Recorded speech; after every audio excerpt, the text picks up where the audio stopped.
سلام و درود خدمت تمام شما بینندگان عزیز. امید که جور و صحتمند باشید. در این ویدیو برایتان یاد می‌دهیم که چگونه متن‌های خود را با برنامه انشا در پشت ویدیوی خود قرار بدهید. لطفاً ویدیوی ما را تا آخر بیننده باشید. اگر ویدیو خوشتان آمد ویدیو را لایک کنید، کانال یوتیوب ما را سابسکرایب کنید، زنگوله و دایره را فشار دهید تا از همه اولتر ویدیوهای ما را بیننده باشید. بریم طرف آموزش. حالا آمدیم روی اسکرین موبایل خود، انشات خود را باز میکنیم، روی ویدیو کلیک میکنیم. از اینجا یک ویدیو را من انتخاب میکنم، مثلا این ویدیو را انتخاب کردم. از اینجا میایم یک کمیشه برش میکنم اون طرف.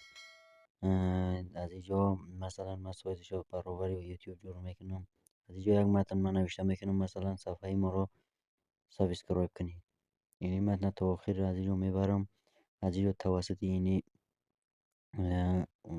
آپشن من این متن در پایین، در بالا، در هر قسمت این ویدیو قرار میتم. این شما هر قسمی که خواستین میتوانین هم قسم متن خود را بسازین. مثلا من از اینجا ویدیو خود ذخیره میکنم. حالا از اینجا برمیگردیم دوباره هم ویدیویی که ذخیره کرده بودم آپلود میکنیم.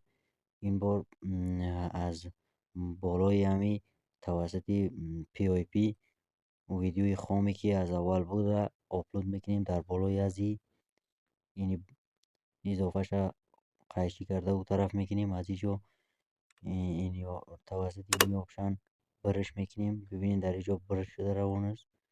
این برش کامل شد. ببینید متن در پشت سر این شخص قرار گرفت. حالا ببینید من ویدیو را ذخیره میکنم، از گالری برای شما به طور درست نشون میدم. ببینید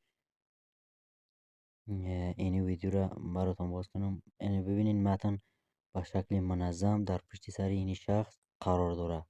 برای آموزش های بیشتر چینل یوتیوب ما را سابسکرایب کنید، زنگوله و دایره را فشار دهید تا ویدیوی بعدی. خدا نگهدار.